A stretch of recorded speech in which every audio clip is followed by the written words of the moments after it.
Tema 1.2.2. Jerarquía de operaciones. Cuando hablamos de combinar diferentes operaciones dentro de una misma regla, una operación lineal, ya sea sumas y restas, o añadir multiplicaciones, divisiones, potencias, etcétera, es muy fácil equivocarse y no saber en qué orden debemos de ejecutar dichas operaciones. Para lo cual existe esto a lo que llamamos jerarquía de operaciones. La jerarquía de operaciones nos va indicando cuál es el orden en que se deben de ejecutar las diferentes operaciones. En la parte superior de la jerarquía tenemos paréntesis, corchetes y llaves. Estos, al estar en el punto más alto, son los operadores que se tienen que resolver primero.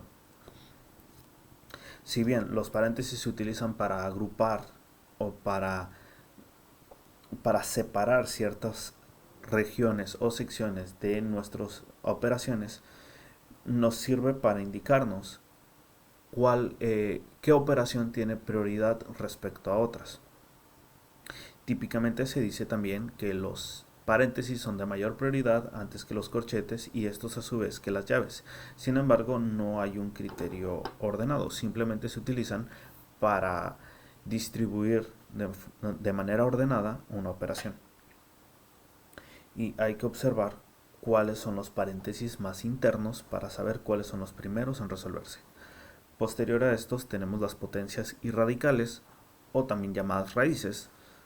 Básicamente son operaciones donde elevamos al cuadrado, al cubo, etc.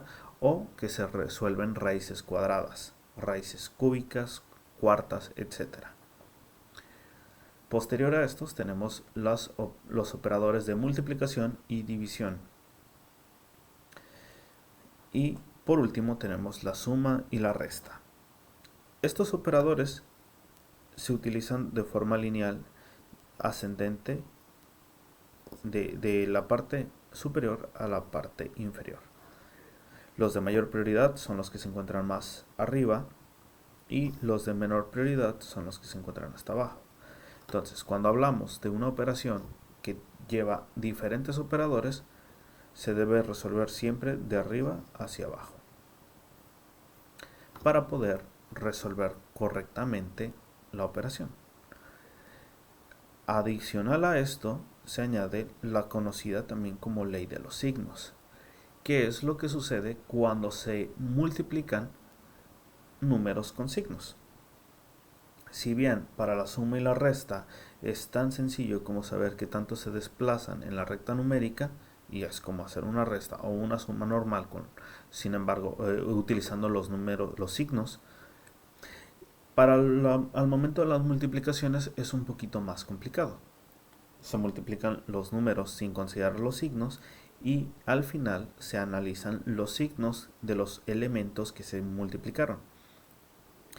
Si ambos números son positivos, el resultado dará un número positivo. Sin embargo, si tenemos un número positivo y un número negativo, esto nos dará como resultado un número negativo. Asimismo, si el negativo se encuentra al principio y después el positivo, nos darán números negativos. Sin embargo, cuando se multiplican dos números negativos, nos va a dar como resultado un número positivo. Y de aquí se menciona típicamente que signos iguales nos darán siempre resultados positivos y signos contrarios, más y menos o menos y más, siempre nos darán un resultado negativo. Cuando se tienen múltiples números con signo y tenemos una multiplicación donde se involucran muchos números con signos, se utiliza o se le da uso a la propiedad asociativa, de manera tal que al final se reduce todo a operaciones solamente de dos elementos con diferentes signos.